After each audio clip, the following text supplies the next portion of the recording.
मैं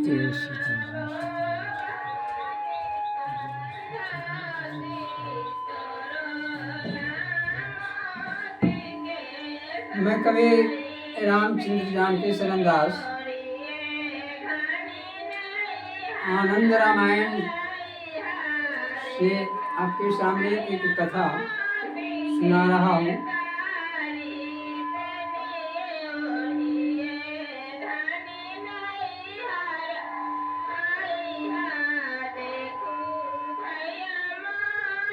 पूंछ काटने और जलाने की आज्ञा देना, इस शीर्षक से आनंद रामायण की कथा सुना रहा हूँ। रावण के कहने से प्रहस्त हनुमान से पूछने लगा, रे बानर, तू कौन है, कहाँ से आया है तथा तुझे किसने भेजा है? तब हनुमान जी ने विस्तार पूर्वक राम का वृत्तांत रावण से कह सुनाया। वह रावण को समझाने लगे, तू मूर्खता भाव से प्राप्त शत्रु भाव को हृदय से निकाल दे और शरणागत के लिए प्रिय ऐसे राम का भजन कर। यदि सीता को आगे कर पुत्र तथा भाई सहित जाकर राम को प्रणाम करेगा तो तू भय से रहित होकर ज्ञान प्राप्त करेगा। जब तक सिंह के समान महाबलवान नख और दांतों से लड़ने वाले बानर आकर लंका में प्रवेश नहीं करते, इसके पहले ही शीघ्र सीता को ले जाकर राम को समर्पण कर दे, अन्यथा तुझे राम जीता नहीं छोड़ेंगे। चाहे तेरी रक्षा सुरेंद्र करे, चाहे शंकर करे, चाहे तू अपना प्राण बचाने के लिए देवराज के शरण में जा, चाहे यमराज के पाताल लोक में जाकर छिपे। परंतु दुष्ट रावण ने हनुमान के शुभ हितकर तथा पवित्र इस बात को वैसे ही नहीं माना, जैसे रोगी पुरुष औषधि को नहीं ग्रहण करता। तब रावण ने हनुमान की इस बात को सुनकर कहा कि मैंने देवताओं को भी जीत लिया है, तू मेरे इस प्रतापी पुरुषार्थ को नहीं जानता है, इसलिए यह व्यर्थ की बकवाद कर रहा है। रे मूर्ख, मैं तुझे कुछ सुनाता हूँ। ब्रह्मा को मैंने पंचांग पाठ करने वाला बनाया है, सूर्य को प्रतिहारी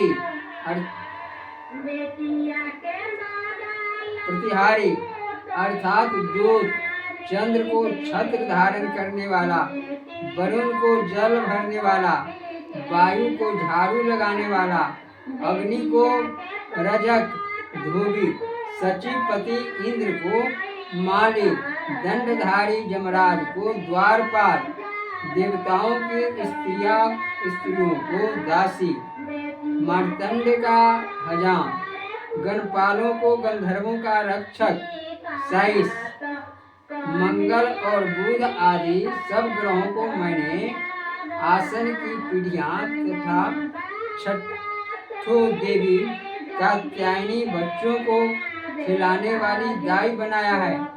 मैंने ही कैलाश को हिला दिया है और कुबेर को भी मैंने जीत लिया है। हे वानरों में अधम बानर, तू मेरे आगे क्या व्यर्थ प्रलाप करता है? तू बड़ा ही मूर्ख ज्ञात होता है। अरे वनवासी, राम मेरे समक्ष क्या वस्तु है? मनुष्यों में नीच राम को सुग्रीव सहित मैं अवश्य ही मारूंगा। यह कहकर दशास्य रावण सभा के मध्य में ही हनुमान को मारने दौड़ा। तब उसे विभीषण ने मना किया। विभीषण ने कहा, अन्य के दूत को मारना अन्याय है। पश्चात लोगों को रुलाने वाले रावण ने क्रोध कर सिपाहियों को आज्ञा दी कि इस बानर की पूंछ काट डालो। तब रावण की यह आज्ञा सुन हजारों राक्षस अपने अपने हथियारों से कुल्हाड़ी और क्रच अर्थात आरा आदि से काटने चीरने लगे।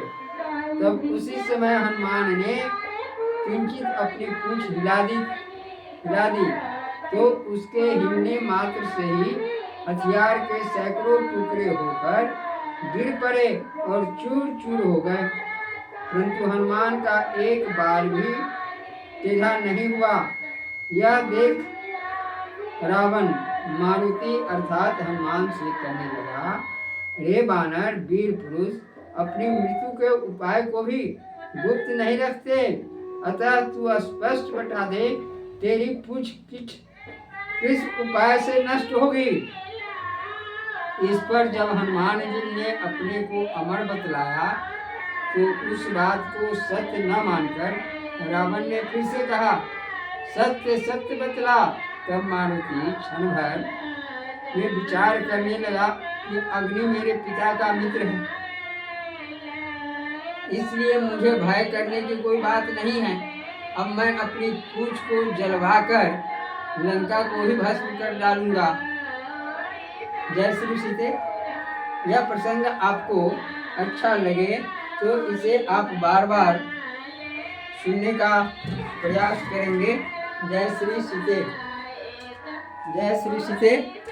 यह प्रसंग अगर आपको अच्छा लगे तो बार बार सुनिए।